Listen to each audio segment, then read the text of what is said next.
Welcome to our podcast. I'm Jeff Pelletier. The purpose of our podcast is a simple question. Why is Israel important? Over the next many episodes, my partner Neil Johnson and I will seek to answer this question. There are just barely over 14 million descendants of Abraham, Isaac, and Jacob in the world today, and about 5.5 million of them live in Israel.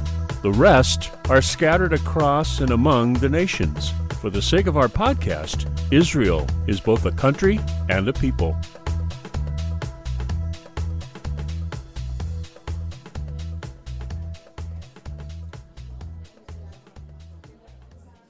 So Neil, here we are again. Chanukah is happening right now, and we just finished an episode on Hamas and what all that meant. And wow, what a lot that meant. And it was an amazing thing. Chanukah has meaning here as well. Here we are in a war. Israel is in a war. It's another festival, something happening to Israel, and here they are with Chanukah. And you sent me an email this morning, and I want to just read a bit of it because it's a powerful email. And we very rarely do current events, but this event is so powerful, we need to talk about it. So the defense minister of Israel declared that Hamas is on the verge of dissolution and the IDF is taking over its last strongholds. Hearing this announcement during Chanukah, a festival symbolizing light and hope, brings a sense of promise and optimism for a future of peace and security. So, hey, it's over, right? No, it's over. No, it's not. However, the reality on the ground is very troubling because the IDF's invasion of Gaza has led to 559 soldiers wounded since its inception, and tragically, we've lost an additional 7 soldiers earlier today. The IDF is currently in the second stage of the operation, necessitating the continued service of reservists. So Hezbollah, which is in southern Lebanon, northern Israel, has warned of a new escalation in response to intensified Israeli actions. Earlier today, at least 6 rockets were fired from Lebanon towards northern Israel, with the IDF responding with artillery fire along the Lebanese border. Why is this important? One common question asked, is this the war of Gog and Magog? Is Ezekiel 38 and 39 in play? Lebanon is one of the countries that's listed on the Confederacy list in Psalm 83. So this is what we know. Many times, Israel has been at a point of people seeking to destroy it. Many times, even in the current age, in the last 50 years. And Hamas has been lobbing rockets, thousands and thousands of rockets. They attacked him on October 7th, and here we are. It's been escalated, and now we're hearing it's going to be escalated again, okay? And the thing that I want our listeners to grasp, and I want you to help as we talk about this, is that Israel must be important because they keep trying to destroy it. Why do they keep trying to destroy it? And Chanukah is an example of this exact thing. Chanukah, and there's parallels with the Maccabees, right? So the Maccabean War, the Israel War against Antiochus. Help me with Neil. Antiochus Epiphanes IV. Epiphanes IV, which means his name means Epiphanes is like God is manifest. God made manifest. God made manifest. Okay, so he was a Greek. And they were up against this terrible force, Israel was, and despite being outmanned, outgunned, and everything, they won that war. That's right. And at the end of that war, they're always in a war. Why? It's not because they're bad people. It's because people don't want them to exist. Do you get that? People don't want them to exist. That's why they keep fighting it. That's why they keep trying to destroy them. So here they are again, and they won by the grace of God and the help of God, and against all odds, they won that war. And they go to rededicate the temple, and they do it according to God's ordinances. They're rededicating the temple, and they go to light the menorah, And they realize they only have enough oil for one day. And they need 8 days of oil. And it's all been destroyed in the war. They don't have any consecrated oil that's made in accordance with God's ordinances. So they aren't just going to put any old oil in there. They're going to follow the ordinance of God. So they light the one they have. Well, let's light it. It's all we've got. Let's light it. So they light it. And they come back the next day and it's still lit.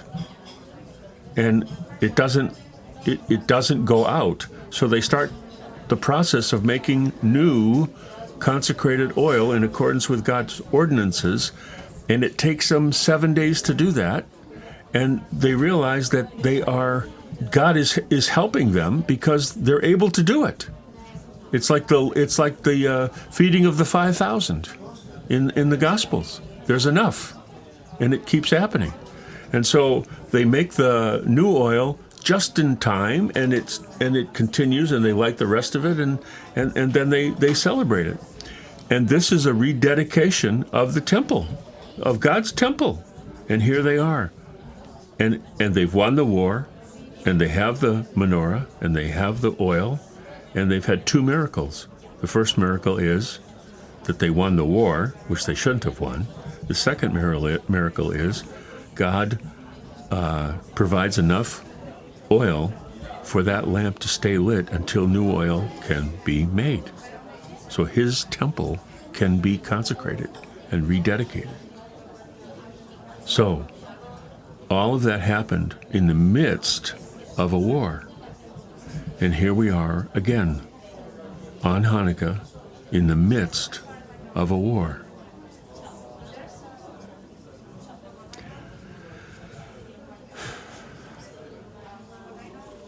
The same Spirit, Neil, and I want you to respond to this because it's a building block of what we're going to talk about today.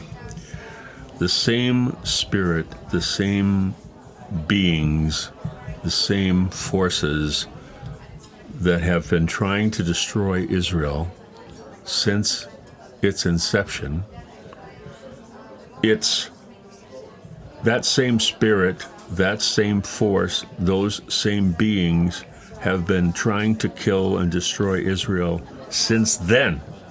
Since then. We talked about the Amalekites. That's just another example. It's many examples, right? It goes all the way back to Pharaoh and Moses, right? And killing the firstborn sons. That was all part of this plan to prevent Israel from becoming who it was supposed to become. And despite all odds, they keep being delivered and delivered and delivered and delivered and delivered. How can we not, Neil, how can we not think that Israel is the epicenter of God's plan? How can we not think that? Right. So I think that was a good summation of the time we're in now of this war, a real war, symbolic of a very real war that we are in as believers. Yes, it's spiritual, but it's also practical. I mean, people die. It's horrible, but people physically die and spiritually die. This is the reality of the war we're in. Whether, like you said, it was at the very beginning.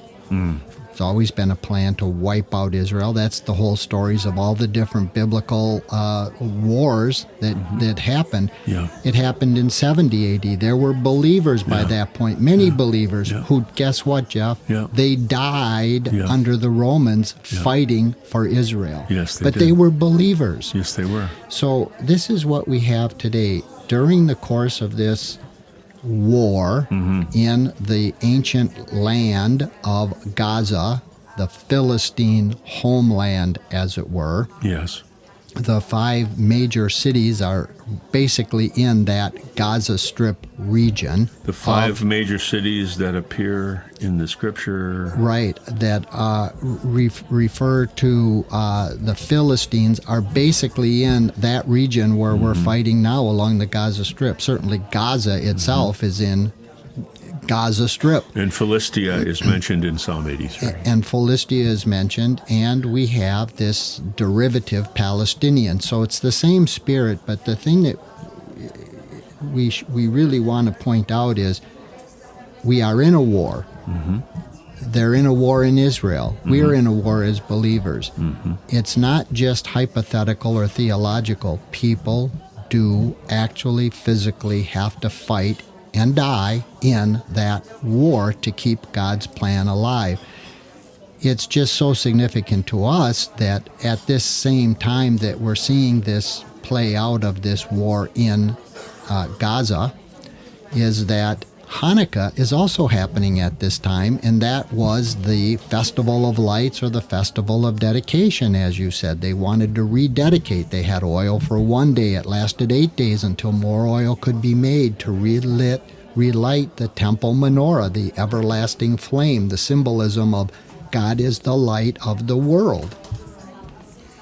You know, Neil, I think about the torment and the trials, the constant trial that Jews have had since their existence. It's been trial after trial after trial. The most recent history, and I'm just going to ask the question to our listeners here. I'm going to first share with you. I tire of this. It just seems like forever and ever and ever. Why don't we just let them have it? Why don't we just let them have Israel? Why don't we just let them have it? And let them do what they want with it. I mean, what's the big deal? It's only 15 million people. It's only 6 million people in Israel. It's not that many. What's the big deal? Let's just be done with it. And let's all move on. Let's just let them have it. Let them have Israel. Do you know if you're a Christian and you say that? If you're a Christian and you say that, you are blaspheming God. If you say that, you're blaspheming God. You know why? Because Israel they are God's people, and we're grafted into that nation. We are part of that nation. We are Israelis. We're not Jews, we're Israelis. And we've been grafted in with the full rights of a son into that. So if that dies, we die. Right. So your point of I tire of it, you're not the first person in history that's tired of Israel. That's what I'm hearing. I hear it all over the place. Today we hear it all over the place, but historically people were tired. Yeah. They were bored of. Yeah. They wanted to do away with this insignificant people group. And yet, against all odds and against all probability, as we said before, the astronomical statistical anomaly of Israel existing, which has never occurred before, we get to see it each and every day. And just like our last show when Sanballat maligned and lied about Nehemiah, that's what the world's press and outwardly is maligning and lying about Israel today. As our audience, as Christians, you pointed out, why don't we just do away with them? That is what the world would love to happen. They think everything will be... Let's get this problem over with. It's called shalom, shalom, v'yein shalom. Peace, peace, but there is no peace. And that's what we have to remember. That's what's happening now. The world's screaming peace, and the only obstacle to world peace... Man, that is right on. This goes right to Nimrod and Babylon. God. I'll have world peace. I know God said go inhabit all the world after the flood, but we'll build a tower. We'll hunker down here. I'll be your leader, and we'll have peace. We'll make a name for ourselves. Peace, but there is no peace. Shalom, ceasefire, shalom. ceasefire. That's the same thing. That's the rhetoric. Right? And that's the rhetoric we're having right now. Right. And it's right in the book. Isaiah said, peace, peace, but there is no peace. Right. Shalom, shalom, v'yein shalom. Peace, peace. I tire of this. Peace. Give me peace. Yes. And Jeff, we wouldn't be humans if we weren't screaming, please give us peace. But we know that in these many upheavals that are yet to come, of which this is either opening the door for or is part of this continuation of inflammation of violent warfare where people actually physically die, we know that's what's happening in our day right now before us. That's what we're seeing nightly. Wow. Well, if we give up, folks, if we give up on Israel, we're talking about Ukraine. If we give up on Israel, it's over. It's over. We give up on Israel. We give up on Jesus. Christians, we give up on Jesus or we give up on Israel. Jesus was a Jew. He's still a Jew. He's never not been a Jew. If we give up on Israel, we give up on Jesus. They're not exclusive. They're tied together. Well, I think that with that, Jeff, too, is you did a good summation of how did this war happen, and of course we know that historically we can read that Alexander the Great conquered this region, this huge empire of the Persians, and then he divided it up after his death, which is all of us are going to die, and Seleucus, one of his generals, got the Seleucid dynasty, and one of his offspring is the one who came against Israel, Antiochus IV. Epiphanes, right? Yeah. God made manifest. Yeah. And so he also came. Well, we're seeing that today. We're seeing this opposition to the plan of God. And that's what we as Christians have to remember. We're in this family. We're just different. We said it, I think, last show, and you and I have talked about it. Yeah. You can have more than one child, and they can all be different, but none of them are out of the family. Right. They're all in the family. They're all in but the family. you wouldn't tell your child that's so academically gifted, let's say hypothetically, Yes. to go play basketball with the one child you have that's 6 foot plus tall and is a great athlete and say, go beat him. Yeah, right. You wouldn't do that. You wouldn't do that. It's not fair, it's not right. That's the same thing that we have today before us, is that we're in the family. It's not they're chosen, we're not. We know Jesus, they don't. Right. It's none of that. None of that. We have a calling, which is what we showed last time. We are to be watchmen on the walls. Yes. This is our calling in the family. We are the athletes, if you will. The Jews are the academics, if you will. If you will. And I got to quit trying to say I'm going to take the same test as my brother for the chemistry test, and I have to score higher than him. No, that's not what you're called. I'm going to go dunk the basketball. You're not called for that. And you do the chemistry test. You're not called for that, right. So let's stay within our lane, as they say today. And our lane as believers is wonderful. Yeah. We are grafted into this promise, this redemptive plan of Israel. And the enemy of our soul redemption wants to fight this fruition of God's plan of redemption. And that's all we're seeing today. Now, Israel is promised at the end of it, because you have been the signpost for the nations.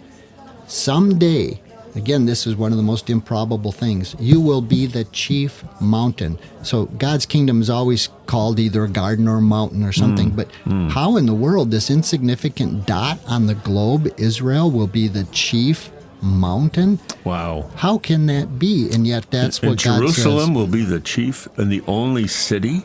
That's right. The only one. That's right. After it's all done and said, there'll only be Jerusalem. And guess what, Jeff? Who's there? Just Jews? Right. No. And that's where we get into this dilemma. Now, it's okay that a person's overwhelmed and tired with death and destruction. And as we said, it doesn't help us, but there's more to come. Yeah. Get ready as best as you can. There's much, much more to come. And God wrote about it and told us some of the indicia that would happen. You mentioned Psalm 83. That lays out specifically who some of these confederacies that are coming against this major plan of God are. So, anti-Israel equals anti-God. So, and that's true. And folks, you might wonder, why do we keep bringing up Psalm 83? We bring it up because it hasn't happened yet. It hasn't happened yet. That's a prophecy that hasn't happened yet. So it's a sign. It's a sign of the kingdom. It's a sign of the coming kingdom. When we see those nations coming around Israel and starting to threaten it and that's a sign. And it says from the four corners of the earth they'll come. Right. When all the nations are saying, Israel, Israel, why don't you stop fighting? Why don't you stop? Peace, peace, peace, but there is no peace, right? And they're trying to get Israel to cooperate with their idea of what should happen. That's exactly right, and it's anti-God's plan. It is. It's completely anti-God's plan, and we do not know when or whatever will be the actual start of Psalm 83, Ezekiel's war of Gog and Magog you mentioned earlier, the final appearance of God to fight on behalf of Israel. We don't know when all those will happen, but certainly if this isn't if this isn't Psalm 83, because we know that we're going to go up to Lebanon soon. We know that's going to happen. Lebanon is on the list. Lebanon's on the list, and they are actively fighting Israel today. And and Philistia is on the list. So we got Lebanon and Palestine. And many, many others that will join with them, and they're listed. They're named names. So that's part of our difficulty as humans, is that we know this is to come. It's a sure deal. And we have to get psychologically ready for this transition, this new world where Messiah says this is the right way of thinking. This is the new reality. The lion does lay down with the lamb. There is no more death and destruction. There is no more poisonous viper. You can walk wherever you are. But guess what, Jeff? That is not today. And our job is to stay the course as best as we can and to recognize it is only going to get worse. Why? Because the prophets, the Jewish prophets, told us that this would happen in God's redemptive plan for humanity. A couple of things, Neil, that I want to bring in about this, and this is good news. You mentioned to me the other day on the phone, we were talking about what life is going to be like after Messiah comes, right? After the final, and we talked about how the festivals, the fall festivals, are fulfilled by Messiah coming, right? But there's something that you said the rabbis say we're going to continue to do, and Hanukkah might be one of them, right? Because it's a celebration, right? But there was another one you said that was kind of interesting, and I just want to share it with the folks here because it's not. It's talked about in the Bible, but it's not an official ordinance. Well, it's not, and you're speaking of Hanukkah, and let me just say that also as well, we know all these festivals, they are eternal, they're everlasting. They'll all be observed, whether it's in memory or in dress rehearsal, as we've said before, one way or the other, wherever we're at in God's eternal plan, the festivals of God never go away. This festival of Hanukkah is known as the Festival of Lights, the Festival of Dedication. There was another story of against all odds. That was the redemption of the Israelites to Babylon, and they were brought back, and we read about it in Esther, the story of Purim. The rabbis, many rabbis have said, the major holiday that will be celebrated in the Messianic reign, or the end of days, is Purim. So we talked about that, Jeff, about the binding and loosening. In other words, whatever you say is kosher is kosher. Whatever you say is not kosher is not kosher. Whatever you, humans, whatever you ordain. So here we have the 7 festivals listed of God in Leviticus. We can read them, and other places, but specifically. But Hanukkah and Purim are not mentioned, but they are mentioned in the Bible. They are. They are mentioned, and we do observe them again, and all of them in the future will be, whatever degree of fulfillment they have, they will be celebrated as a great triumph of God. In the meantime, however, we're still back to we have to get through it. So, John 10 in the Gospel, at that time, the Feast of Dedication took place in Jerusalem.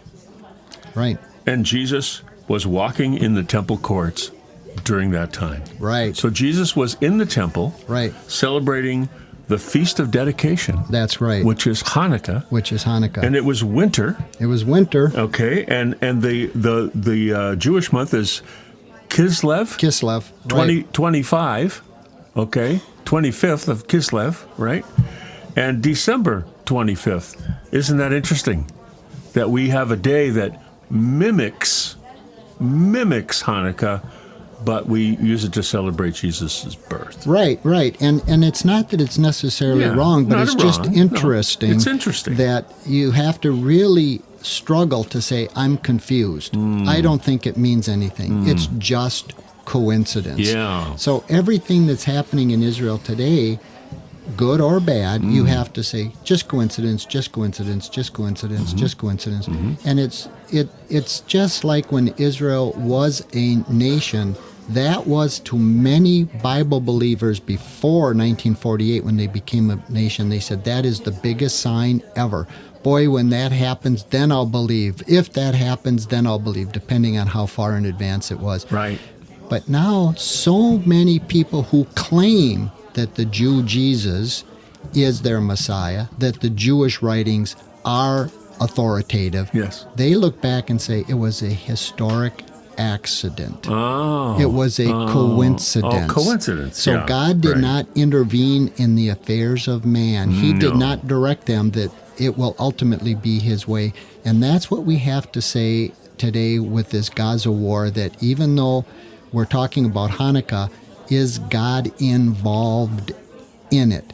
And we see that Jesus did observe Hanukkah in the New Testament in John 10, and he did not say, oh, the Jews should have had a two-state solution, one for the Greeks and one for the Jews. That would have been fair. No, Jesus didn't do that. No, he did as not. far as we know, he was in Jerusalem to celebrate what has become and was Hanukkah, the celebration of the winning of the Maccabees to keep God's plan and the dedication in order. and the rededication of the temple And the rededication. and the lighting of the menorah. That's right. And the miracle of the 8-day supply. And it's amazing that when this festival of lights, which is Jewish, Right. which celebrates a miracle, and we light the heck out of everything. I mean, in Christmas time, we have lights all over, right? Everywhere. And we don't connect the dots. And we don't connect that it's been done before. Yes. That's the point. Yes. We've seen this before. Yes. We've seen attempts to wipe out Israel and the Jews, and thus God's plan. And Yes. we've seen God sovereignly Yes. intervene, Yes. if you can see it, Yes. on behalf and affairs of man. So it continues forward to God's end result, his end plan. And that's what we're seeing today in Gaza. That's what we're seeing today, that while this also occurred over Hanukkah, Yeah. and Jesus observed Hanukkah. He was in what's called Solomon's colonnade. Yes. It wasn't called Antiochus Epiphanes the Fourth colonnade. It was called Solomon. Yeah. And Solomon dedicated that temple Yes. according to the ways of God. That Yeah. God said, you will have this menorah that will be the everlasting flame. It will be a sign of light. And Jesus often referred to light. Often, over and over again. Over and light, again. light. And that's what Hanukkah is about, light. So even though in this darkness, even though in this present hell, Yes. there is light coming. There is light. Coming. Yes. And we are the light of the world, Jesus said. We are the light of the world. And we're to let our light shine and let people see our good works so they glorify our Father who is in heaven. Hallowed be his name. So, this is a powerful thing, Neil, that Hanukkah, here we are again at war, right? At war, and it's Hanukkah, and it's happened before. And here we are again. There's nothing new under the sun, right? It could be, it might be. It's looking more and more. We have Lebanon getting in with Hezbollah. We had the Philistines, Hamas, violence. It means violence. Hamas, not the innocent citizens. We're talking about the combatants, right? In the Psalm 83? Well, in Psalm 83, there's a list of a number of participants That's in true. that It's way more than confederation. five. It's That's more right. than five. Yep. And for people that didn't listen to our previous Yeah. shows where we tried to attempt to parse it out a little more specifically, Yeah. 83 talks about a conflagration run by Iran, ancient Persia, by the way. They Yes. are back there pulling the strings, and that's Yes. exactly what they did with Hamas. They're Yes. pulling the strings. Yes. That's what they're doing with the present universities, and the Yes. president saying, well, it's not necessarily anti-Semitic. Well, they're sending billions of dollars back into the U.S. to sway public opinion. This is all orchestrated by Iran. So we know there's a conflagration coming. Of Psalm 83 lists who these people are, at least by their ancient names. So it's the same spirit, and perhaps genetically some of the offspring of some of these people. But we do know that that's one step in a grander step, because then we have the Gog and Magog war. Then we have Jesus, at least, coming back in a very desperate time. So we know that this is a continuum. And this present thing with Hamas, whether there's a flare down, if you will, or a flare up, we know that it's marching toward this culmination. What's so interesting for our point and our purposes right now is, and this is happening over another event that happened where another powerful nation, another powerful group, billionaires of their day, also attempted to thwart God's plan and wipe out Israel. This has been a great discussion for this episode of Israel. Why is the Middle East important? I look forward to how this continues to unfold. As you can tell, Neil and I enjoy talking about the subject, as it helps us to get to the root of the matter about God and why Israel and the Middle East are so important. Thank you for listening to this podcast, and we would love to hear from you. Visit us at our home at Spreaker.com. Israel, why is the Middle East important? That's Spreaker.com. Israel, why is the Middle East important? And you can find us on Facebook using that same title. And you can email us at whyisthemiddleeastimportant@gmail.com. That's whyisthemiddleeastimportant@gmail.com. Love to hear from you. If you like what you hear, please invite your friends to the conversation. One thing Neil and I always say to each other is, I don't know. Because the only way we know is to not know. Once you have it all figured out, you stop learning. And that state of mind is what helps us to learn and grow. We invite you into that journey with us. From Neil Johnson and me, Jeff Pelletier, shalom, and see you next time.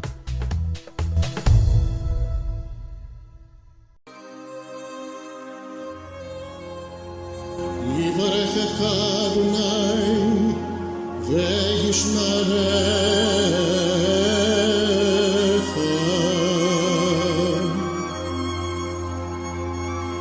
יאר אדוני פניו אליך ויחונך,